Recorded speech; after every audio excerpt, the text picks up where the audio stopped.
Okay, so get ready because we're diving deep today, folks. Deep into the day death died. Ooh, that's a bold title. It is.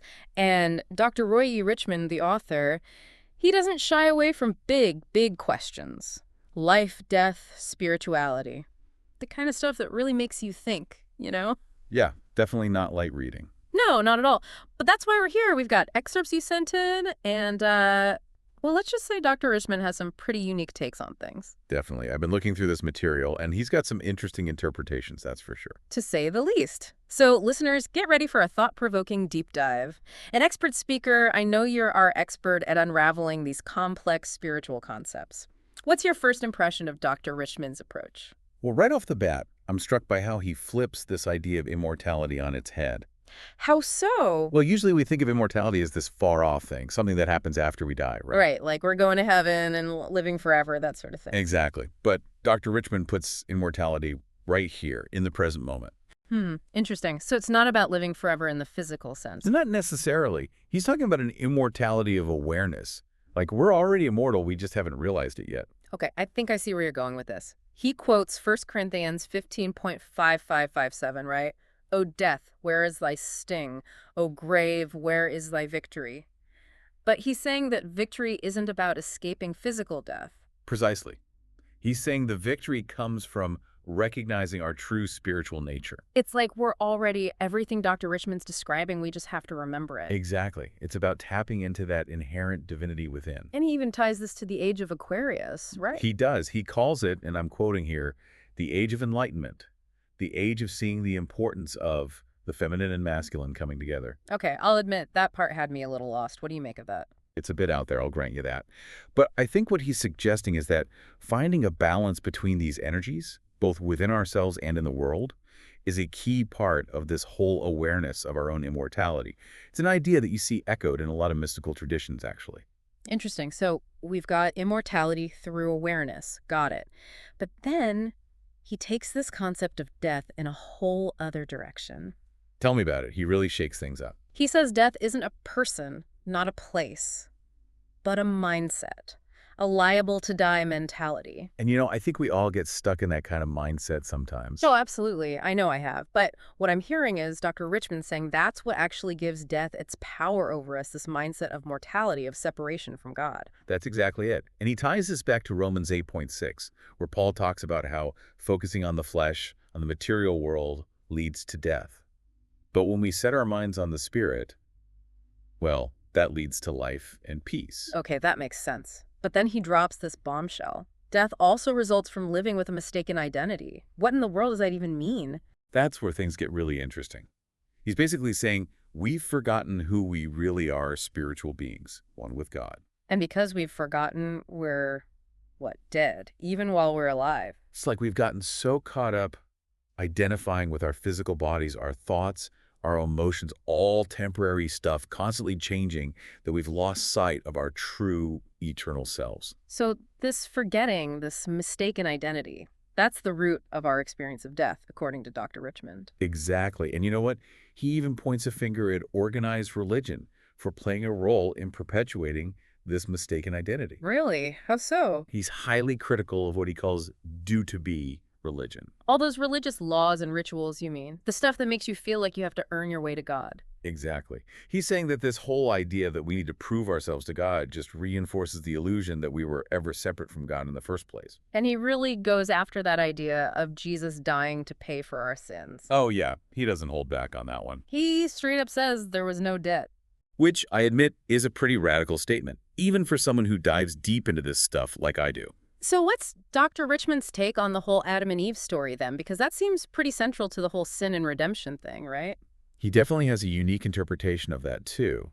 And it all comes back to this idea of separation.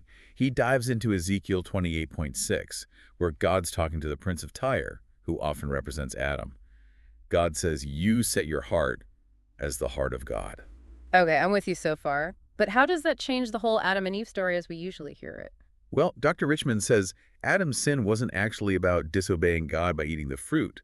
It was more about this move to set himself up as separate from God, striving for his own glory instead of just reflecting God's. So it's less about the literal apple, more about this internal shift from oneness to separation. Exactly. And what's really interesting is that he connects this to something very current, the self-help movement. Oh, that's a curveball. What's the connection? He suggests that a lot of self-help, while well-intentioned, might actually be perpetuating this same sense of separation. Okay, I'm listening. How so? Just think about it. When we're always striving to improve ourselves, to reach some external standard of success or worthiness, what are we really saying?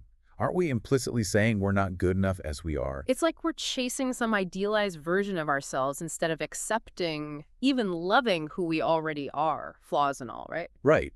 And that totally contradicts the idea of being created in God's image, doesn't it? It's like we're rejecting our own inherent divinity by constantly looking outside ourselves for something more. Wow, when you put it that way, it makes you wonder if all this self-improvement is actually making us feel less whole, not more. It's a good question to ask ourselves, that's for sure. So we've talked about death as a mindset, a mistaken identity, forgetting who we are. But how do we actually escape this cycle? How do we, and I'm using Dr. Richmond's words here, how do we undie ourselves?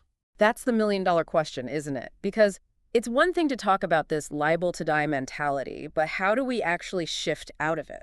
Well, Richmond points to this powerful idea of light. Okay, go on. He says we need to remember our true identity as light, reflecting God's intelligence, just like it says in John 8:1. But he's not just talking about, like, literal light, right? I mean, it's a metaphor. Definitely not just literal light, no. He connects it back to the Logos, which is like this creative force of God that flows through all of us. That divine spark, you mean? Exactly. Yeah. It's that connection to the source of all creation. That's what we need to tap into. And when we do, Richmond says, we start to see through this illusion of death. We start to experience true life. This is making me think of that saying, the miracle is to see the light in you and less to know it as yourself. Ooh, I like that. It's perfect because that's what it's all about. Recognizing that the light isn't separate from us, it's who we are deep down. And speaking of light bulb moments, one of the most powerful images Richmond uses is from Romans 5:8. It's where he talks about how Jesus didn't just die for us in the traditional sense of atoning for sins. He says Jesus actually drew the idea of separation into himself to dissolve it. Now that is a powerful image. Right. It's like Jesus wasn't just a sacrifice, but some kind of cosmic alchemist. He took on the very essence of separation, of death itself, to show us that it's not the end of the story. It's a beautiful image of transformation, love dissolving the illusion of fear and separation.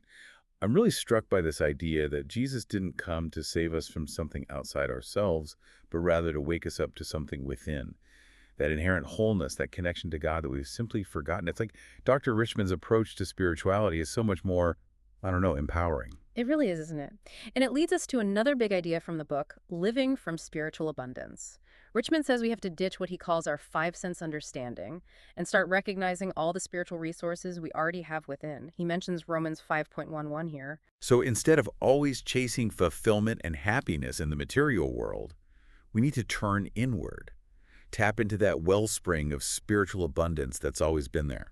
It's a pretty radical shift, though, wouldn't you say? Going from a scarcity mindset to an abundance mindset. Oh, absolutely. It's a huge shift. It's about really embodying the truth that we are whole and worthy, and connected to something way bigger than ourselves. Not separate, not flawed, not lacking anything. That's beautiful, but is it really possible to completely let go of that scarcity mindset, you think? Because it feels so ingrained in our culture, you know? Everywhere you look, there's something telling you you need more to be happy. You're right. It's everywhere. It's a journey, that's for sure. But what Dr. Richmond suggests is that even just getting a glimpse of that truth, even for a moment, can be transformative. Like those moments when you catch the sunset and you're just filled with this sense of awe and peace. Exactly. Like that. Those moments remind us that there's something bigger out there, always present, even when we forget to look for it. This whole conversation is making me think about something else Dr. Richmond said earlier. He said that physical death is not the death that man received. So he's saying there's another kind of death, a spiritual death. What do you make of that? It's like he's saying true death isn't our bodies dying. You know, it's more about being disconnected from our true selves, from that spark of divinity within, like we're living a half-life. So even while we're here, going about our day, we could be, dead in this spiritual sense. That's a bit of a mind bender, isn't it? Yeah. But it's also incredibly hopeful, because once we realize we've bought into this illusion, this fear-based liable to die mentality, well, we can start to challenge it. We can wake up. It's like we've had the keys to our own freedom this whole time, but we've been on that at all. Exactly. And that's what's so radical about Dr. Richmond's message, I think. He's asking us to really reconsider what we think we know Yeah. about life, about death, about our place in it all. It's a whole new paradigm. It really is. We're not these separate, flawed beings just waiting to die. We're expressions of the divine with infinite potential. So instead of fearing death, maybe we should be questioning how we're living. Like, what if death, the way we usually think about it, is actually an invitation, a wake-up call? It makes you think, doesn't it? Wow. What if death isn't the enemy, but a chance to finally remember who we really are? We get so caught up in the day-to-day, all the little things, worrying, planning, and we forget about the bigger picture. The eternal nature of our being. That's the beauty of Dr. Richmond's message. It reminds us that we're not at the mercy of some external force. We have the power to choose life, love, awareness in every single moment. It all comes back to remembering. Remembering who we are, remembering our connection to something so much greater than ourselves. Reclaiming our true inheritance. Exactly. We are beings of light, expressions of the divine. And the power to overcome death, to really live, it's within us all. Wow. Talk about a deep dive. The Day Death Died certainly lives up to its name, and expert speaker, your insights have been invaluable as always. It's been a pleasure exploring these ideas with you. And to our listeners, we leave you with this. If Dr. Richmond is right, and we've been looking at death all wrong, what does that mean for how you live today? What can you do right now to step more fully into the truth of who you really are? Thanks for joining us on this deep dive. We'll see you next time.